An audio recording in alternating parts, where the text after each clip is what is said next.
Ya, kami sebenarnya ke sana itu untuk satu ziarah dan kedua untuk melihat ya karena apa? Karena menurut penduduk sekitar yang sempat diwawancara secara eksklusif oleh Dr. Tifa itu ada sesuatu. Ada sesuatunya belum akan kami ceritakan sekarang karena itu merupakan bahan bagi buku kami selanjutnya. Gitu. Tujuannya buat buku. Tujuannya adalah penelitian. Selesai gini. Ya alhamdulillah hari ini untuk kedua kalinya kami mendapatkan salinan resmi ya dari berkas yang pernah dipakai. Kali ini adalah dipakai oleh Joko Widodo ketika mengikuti Pilkada DKI Jakarta tahun 2012 ya. Jadi ini akan menjadi bukti sangat kuat bagi kami untuk meneruskan perjuangan kami karena apa yang ada di berkas ini adalah sama atau identik dengan yang sudah kami teliti dan kami berkesimpulan 99,9% ini adalah palsu. Ya gitu. Jadi artinya apa? Dari sisi dimensi, meskipun ini adalah fotokopi, tetapi fotokopi itu tidak merubah yang namanya jarak, struktur dan sebagainya. Dan di sini sangat kelihatan bagaimana huruf Z itu ada agak ke atas dan di mana huruf A-nya itu keluar dari logo, mencotot keluar. Artinya apa? Ini berbeda dengan 3 ijazah pembanding lainnya, 1115 milik Fronojiwo, 1116 milik almarhum Hari Mulyono yang beberapa waktu yang lalu kami bersiarah ke sana. Kami itu bersiarah loh ya. Jadi laknat kalian yang yang menyebarkan fitnah bahwa kami merusak makam.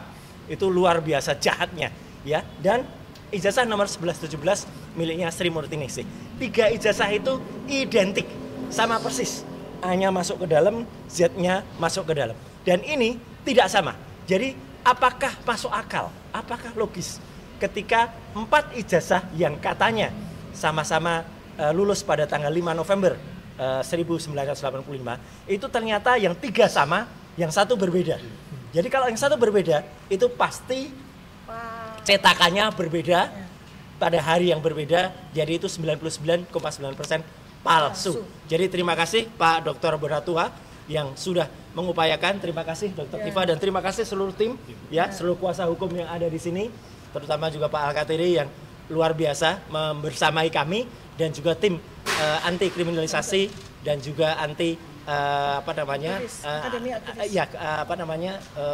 pendekatan kepada para yang aktivis membersamai kami selama ini di bawah Mas Kosinudin. Jadi saya kira itu ada tambahan lain. Bang, kalau kemarin ke makam keluarga Pak seperti apa? Ya, kami sebenarnya ke sana itu untuk satu ziarah dan kedua untuk melihat karena apa? Karena menurut penduduk sekitar yang sempat diwawancara secara eksklusif oleh Dr. Tifa itu ada sesuatu. Ada sesuatunya belum akan kami ceritakan sekarang karena itu merupakan bahan bagi buku kami selanjutnya. Gitu. Tujuannya buat buku. Tujuannya adalah penelitian. Jadi penelitian ilmiah ya. Jadi kami itu ilmiah, nggak ada sirik sama sekali, nggak ada kemudian tujuan jahat, fitnah dan difitnah oleh para termul-termul jahat itu. Ya gitu. Jadi ya kami berterima kasih juga kepada Wapres ya juga yang ternyata justru sedikit lebih pintar daripada termulnya. Ya yang mengetahui kondisi kami ketika kami ziarah ke sana. Itu ya.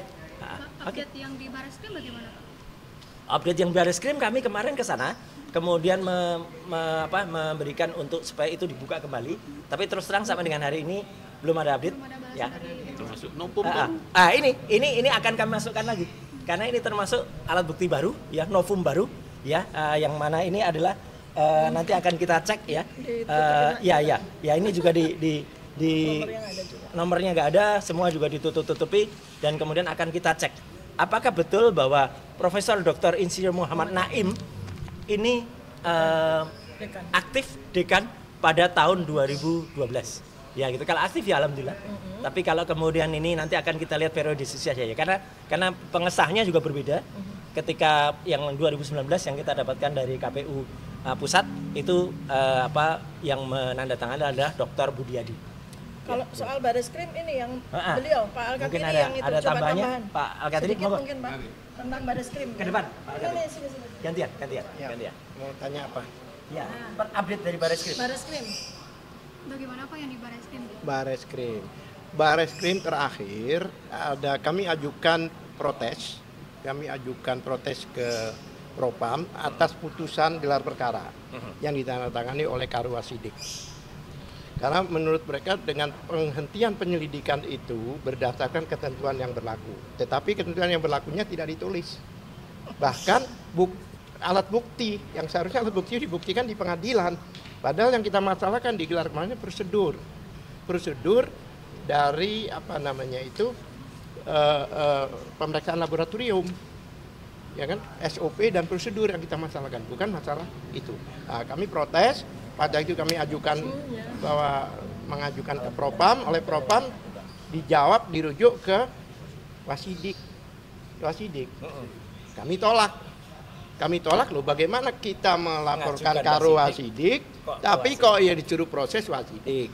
Apa yang terjadi? Akhirnya karena protes kami itu, maka keluarlah surat kedua bahwa itu sudah dirujuk ke Irwasum, lebih tinggi.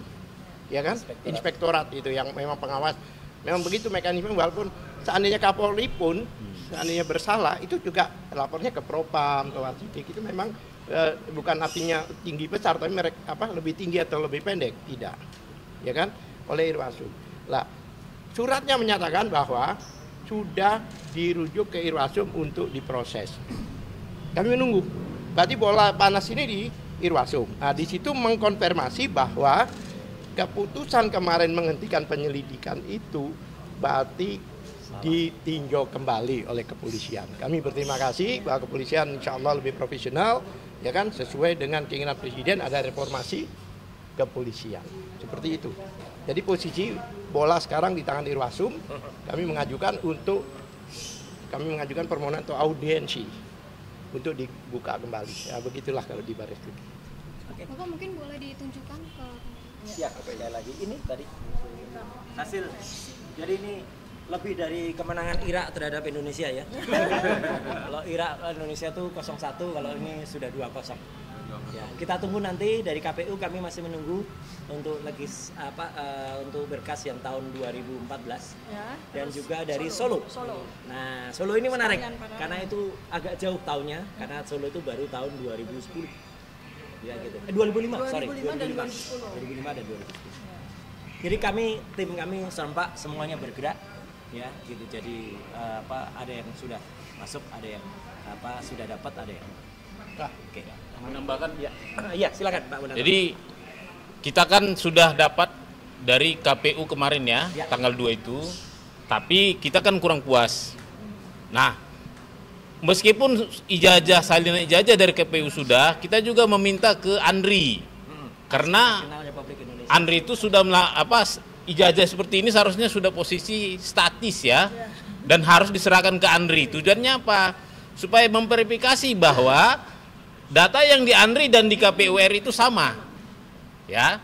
Jadi nanti siang kami jam 2 akan sidang pertama kali di Komisi Informasi ya. Sidang pertama kali ini perdana tentang ijazah.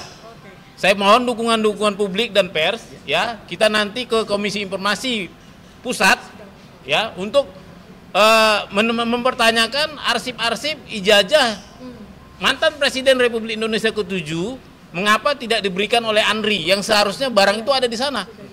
Kenapa? KPU tidak memiliki fungsi kearsipan.